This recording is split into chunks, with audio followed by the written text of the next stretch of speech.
Assalamualaikum warahmatullahi wabarakatuh. Perkenalkan, nama saya Osama dengan NIM K6420058, kelas B, angkatan 2020, program studi Pendidikan Pancasila dan Kewarganegaraan. Video ini dibuat dengan tujuan penugasan ujian akhir semester mata kuliah Pendidikan Pancasila yang bertemakan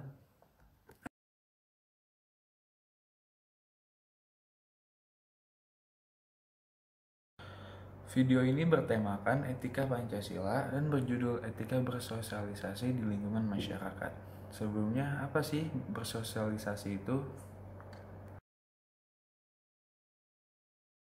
Bersosialisasi adalah penanaman nilai atau kebiasaan dan aturan dalam bertingkah laku di masyarakat dari satu generasi ke generasi lainnya sesuai dengan peran dan status sosial masing-masing di dalam kelompok masyarakat. Seseorang individu mempelajari kebiasaan dan kultur masyarakat yang meliputi cara hidup, nilai-nilai, dan norma sosial yang terdapat dalam masyarakat agar dapat diterima dan berpartisipasi aktif di dalamnya.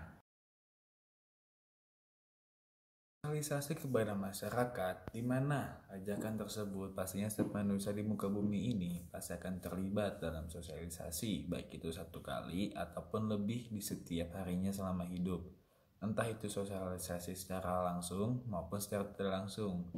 Bersosialisasi secara langsung itu melibatkan adanya pertemuan dari individu satu dengan individu lainnya, sedangkan secara tidak langsung terdapat penghubung antara individu satu dengan individu lainnya, yaitu sosial media.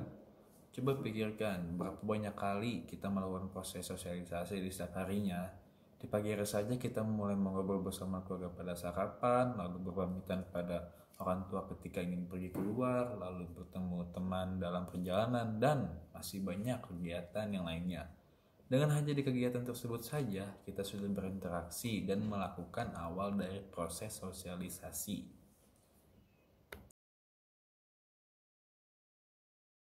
Bagaimana sih ketika bersosialisasi kepada masyarakat yang baik dan benar itu? Memberi salam ini dianggap sangat penting dan dapat mengindikasikan rasa hormat yang kamu tunjukkan kepada seseorang pada saat itu. Ini merupakan salah satu aspek penting dari etika bersosial. Pada sebagian besar, kamu akan mengatakan halo. Tapi jika kamu ingin menggunakan bahasa yang lebih formal, terdapat juga selamat pagi, selamat siang, atau selamat malam. Lalu, tetap tenang di depan umum, menghindari perselisihan, berbicara dengan tenang, dan tidak tersinggung karena hal-hal kecil sering diajarkan sejak usia muda. Oleh karena itu, bahasa nonverbal tergolong penting dan merupakan titik etika sosial yang signifikan. Bahasa tubuh dan perilaku tertentu bisa dianggap mewakili kemarahan, kebahagiaan, atau bahkan kesedihan.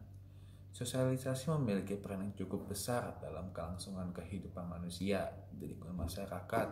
Sosialisasi sering digunakan untuk cara pengendalian sosial agar memberi dampak yang positif. Pengendalian sosial sudah kita dapatkan dalam bentuk sosialisasi antara individu dengan kelompok dan sering kita jumpai pada instansi pendidikan seperti sekolah ataupun universitas. Dan ini adalah contoh sosialisasi yang berpengaruh positif di kehidupan masyarakat. Yang pertama adalah kerja bakti atau gotong royong, membersihkan selokan dan jalan-jalan secara rutin setiap minggunya. Yang kedua adalah berpartisipasi ikut dalam rangka menjambut peringatan Hari Kemerdekaan. Yang ketiga, datang menghadiri undangan acara perayaan apapun dari tetangga. Datang menjenguk tetangga yang sedang sakit, dan mengadakan kegiatan bulanan atau tahunan yang dapat mempererat hubungan antar warga. Dan itu adalah contoh-contoh etika bersosial di lingkungan sekitar kita.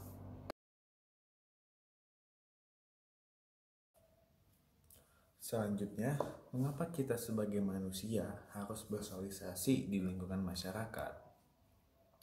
Sosialisasi dalam kehidupan seseorang sangatlah penting karena manusia adalah seseorang makhluk sosial, makhluk yang tidak bisa hidup sendirian.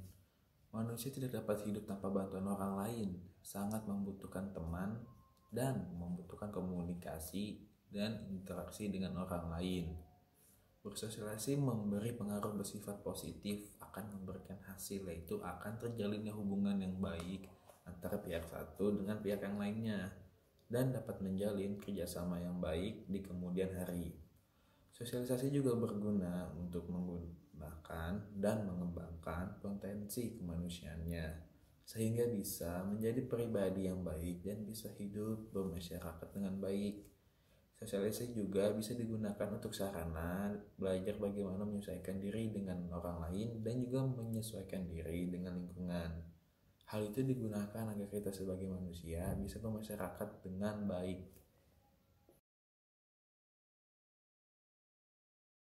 Selanjutnya, apa yang terjadi jika kita tidak mau bersosialisasi di lingkungan masyarakat? Beberapa orang pasti ada terkadang memiliki sifat yang pendiam sehingga membuatnya sulit untuk membangun hubungan antara sesama. Mungkin sifat pendiam ini disebabkan oleh beberapa faktor, yakni masih adanya rasa pemalu, kurangnya percaya diri, masih memiliki kepribadian yang sangat tertutup, dan beberapa lainnya lagi. Jika sifat pendiam ini terus dibiarkan, akan sulit untuk memulai bersosialisasi kepada pihak lain dan tentu saja akan mengganggu hubungan sosial kita dengan orang-orang di sekitar. Seseorang yang kurang bersosialisasi dengan orang lain atau masyarakat di sekitarnya, maka orang tersebut akan sulit menyelesaikan dirinya terhadap lingkungan sehingga orang tersebut akan selalu terkesan menyendiri. Sehingga orang tersebut akan terlihat memiliki kepribadian yang berbeda dan tidak sejalan dengan norma yang berlaku di masyarakat. Sosialisasi yang memberi pengaruh.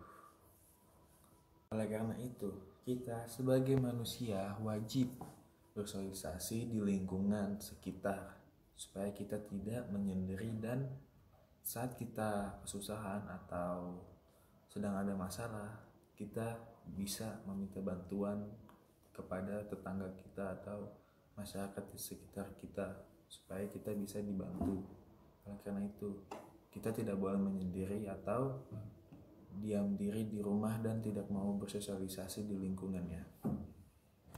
Sekian tadi adalah pemaparan etika bersosialisasi di lingkungan masyarakat. Kurang lebihnya mohon maaf. Saya akhiri. Wassalamualaikum warahmatullahi wabarakatuh.